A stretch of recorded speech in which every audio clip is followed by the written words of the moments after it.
आपने मुझे बोलने का मौका दिया।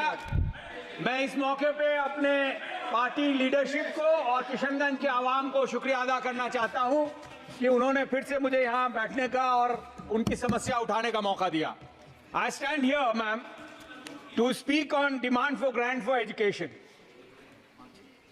मैम, किसी भी मुल्क में, किसी भी समाज में जो सबसे बड़ा अहम मुद्दा होता है वो शिक्षा और तालीम होती है।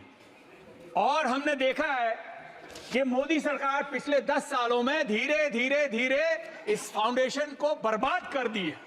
Ma'am, education is the bedrock of any societies progress.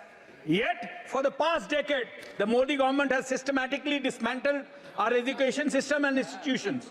Today, I stand before you to highlight some of the policies and hollow promises. Ma'am, बापू महात्मा गांधी जी ने कहा था, live as if you were to die tomorrow, learn as if you were to live forever. और पहला शिक्षा मंत्री मौलाना अबुल कलाम आजाद साहब ने कहा था, Every child deserves timeless gift of education. और इसी भावना के साथ कांग्रेस ने 2009 में एक लॉ बनाया जिसमें फंडामेंटल राइट के तहत आर्टिकल 21A में सभी 6 से 14 साल के बच्चे बच्चियों को फ्री एंड कंपलसरी एजुकेशन दिया। उसके बाद इसको बढ़ाने की बात हुई। आदरणीय मोदी जी ने भी बहुत ऊंची आवाज में कहा कि हम 18 साल तक बढ़ाएंगे, 12 तक बढ़ाएंगे, लेकिन अभी तक नहीं बढ़ाया उन्होंने। हमने ये वादा किया था मुल्क को कि ये 3% से बढ़ा के 6% तक हमें ले जानी है अगर तालीम को सही रास्ते पे लाना है तो। कांग्रेस के वक्त में मैम, यूपीए के वक्त में 3.36 था। और ये मोदी सरकार जो खाली ढोल बजाती है, वो कहती है कि हम सिर्फ 2.9% देंगे जीडीपी का। मैम, ये बहुत ही अफसोस की बात है। मैं एक फिगर देना चाहता हूं। स्कूल में लगभग 26.5 करोड़ बच्चे पढ़ते हैं। 4.3 crore people study in colleges and universities.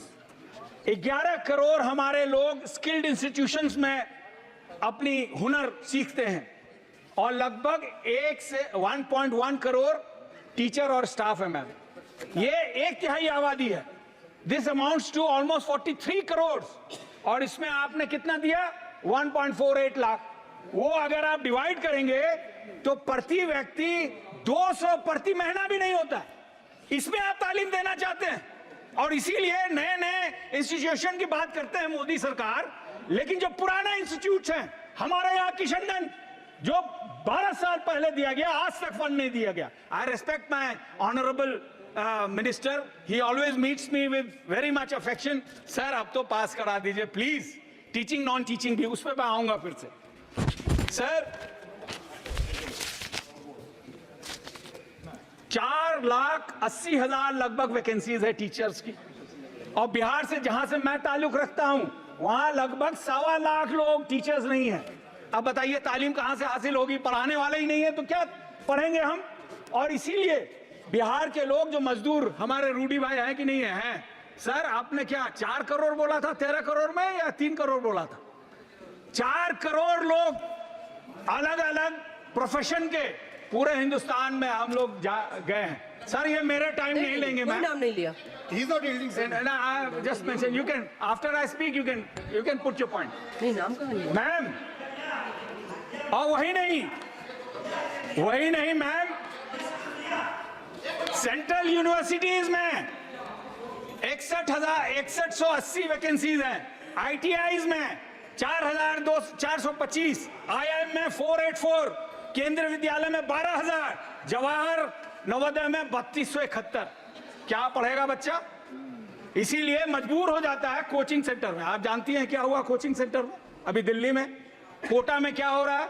हर हफ्ते, हर महीने में हम लोग को सुसाइड केसेस की खबर सुननी पड़ती है। और सबसे अफसोस की बात यह है मैम, अभी हमारे यंग ऑनरेबल मेंबर बोल रहे थे कि मोदी सरकार ने बहुत कुछ किया। मैडम, सेंट्रल यूनिवर्सिटीज में 42% वैकेंसीज हैं। और ये किनकी हैं? ये ओबीसी की है, SC और ST की है। तो ये सरकार जो है, ये हर मामले में ये टारगेट करती है माइनॉरिटीज को, ओबीसी को, एससी को और एसटी को। ये आंकड़े बता रहे हैं, ये मेरे आंकड़े नहीं। Ma'am, official UDISE plus report में बताया गया 2018-19 में 51,000 गवर्नमेंट स्कूल बंद कर दिए गए। पिछले 8 सालों में 78,000 गवर्नमेंट स्कूल बंद कर दिए गए। उसमें कौन पढ़ता है? गरीब बच्चे पढ़ते हैं मैम। लगभग 2 करोड़ बच्चों को तालीम नहीं मिल पा रही है। यह है सरकार, मोदी सरकार। दूसरी बात यह है कि कहते हैं कि हम अच्छा तालीम दे रहे हैं, तो कैसे तालीम देंगे आप?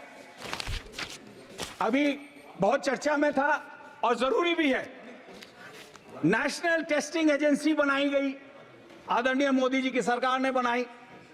और क्या देखा हमने? 7 साल में 70 ऐसे केसेस हुए जो पेपर लीक हुए। बाहर मानिकदा ने लिखा था आपने ट्विटर पे कि बाहर न्यूज ये टेस्ट पेपर लीक होता है और अंदर हमारे पार्लियामेंट में रूफ लीक हो रहा है, पानी कल बह गया था पार्लियामेंट। ये है मोदी सरकार। मोदी है तो मुमकिन है।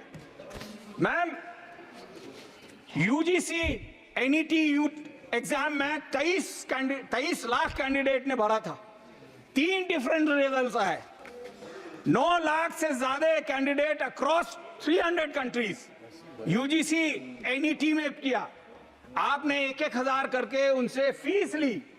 पता नहीं और कितने कितने हजार उनको पैसा लग गया होगा एग्जाम देने में और फीस भरने में। आदरणीय मोदी हमारे शिक्षा मंत्री, जिनकी मैं बहुत रिस्पेक्ट करता हूं, उन्होंने यहीं पे कहा था इंटीग्रिटी ऑफ द एग्जाम में be compromised. It is not only the integrity of the exams, but sir it is the integrity of this government which has been compromised. बड़ी अफसोस की बात है मैम। ये सब हालात को देखते हुए जितना प्रेशर है बच्चों को, वो नहीं ले पा रहे हैं। आपको एक आंकड़ा बताते हुए जो मुझे बड़ी तकलीफ हो रही है कि पिछले कुछ सालों में लगभग 13,000 कुछ स्टूडेंट्स ने आत्महत्या की हमारे हिंदुस्तान में। और पता है क्यों? क्योंकि उनको सही सुविधा नहीं मिल रही है, उनको सही सपोर्ट नहीं मिल रहा है, उनको कास्ट का जो तनाव है वो झेलना पड़ता है। इसीलिए लगभग 3 suicide every 2 hours is happening in India, जो बहुत ही शर्मनाक है किसी भी मुल्क के लिए। और इसीलिए हमारे आदरणीय नेता कहते हैं कि इसका कास्ट सेंसस होना चाहिए और उसको सुविधा मिलनी चाहिए जिसको जितना हक है। मैम, जो हायर एजुकेशन है उसको बर्बाद कर दिया इन्होंने। बर्बाद इसलिए किया क्योंकि जैसा मैंने बताया वैकेंसी। मैम, अभी तो 5 ही मिनट हुए ma'am. I am the initiator of this. 10 minute होने को है, 1 मिनट में बात कर लीजिए। मैम 1 मिनट में, 2 मिनट करिए। मैम क्या अभी तो 2 ही मिनट हुए मैम। मैम, जो हालत हो गई मैम, कर लीजिए आप अपनी बात कंप्लीट जी मैम। 2 मिनट बस जी मैम।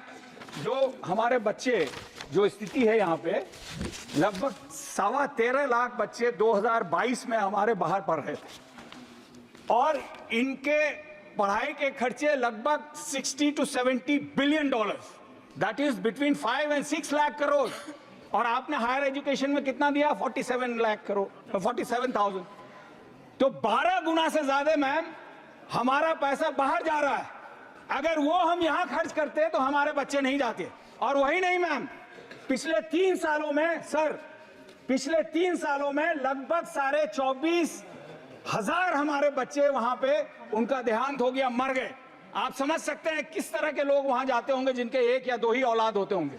उनका तो दुनिया उधर जाता है। मैं माइनॉरिटी इश्यूज पे आता हूं सर। किशनगंज के बारे में तो आपको मेरे ख्याल से आप भी रट गए होंगे, हम भी रट गए होंगे। यहाँ बापू जी का मूर्ति था, हम लोग बैनर लगा के प्रोटेस्ट करते थे, वो भी आपने पीछे करवा दिया। मेरी आपसे गुजारिश है कि जो स्कीम्स हैं, डिफरेंट स्कीम्स हैं माइनॉरिटीज के लिए, उसको चालू कीजिए। जो स्कॉलरशिप है उसको चालू कीजिए। एक आपने यूपीएससी के लिए दिया था, मुझे याद है 2020 में कुछ लोगों ने ये कहा कि भाई ये यूपीएससी जिहाद है।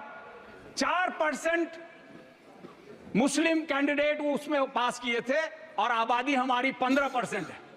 और आपने वो स्कीम बंद कर दिया। मैं चाहता हूं कि उसको चालू करें, क्योंकि उसके बाद क्या हुआ कि अगले साल वो 4% घट के 3.6% हुआ और उसके अगले साल वो घट के 3.1% हो गया।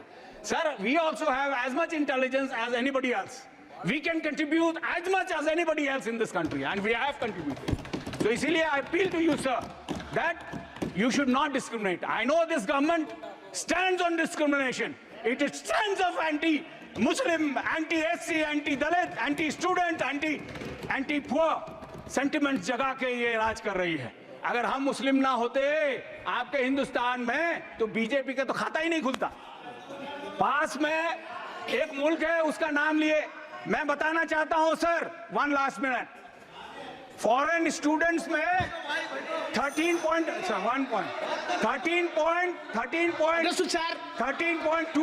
Please, wind up your speech. 13.2 lakhs study abroad, and in India only 40,000 national from outside come here. ये बांग्लादेश की बात बहुत करते हैं, बांग्लादेश का जीडीपी हमसे बेहतर है, और वही नहीं, हमारे यहाँ के बच्चे 9,500 वहां पढ़ते हैं और उनके सिर्फ 2,000-2,600 बच्चे यहाँ पढ़ते हैं, और आप कहते हैं बांग्लादेश चले जाओ। तो मेरी गुजारिश है कि जो भी हमने मांगा है उस पे माननीय मंत्री जी गौर करें और मुल्क के एजुकेशन को बचाएं, बेहतर करें। आप मुगलों को नाम हटा देने से कुछ नहीं होने वाला है। मुगल 330 साल अगर रहे तो वो आपके हटाने से नहीं हटने वाले हैं। बहुत बहुत शुक्रिया, जय हिंद। एसपी सिंह पटेल।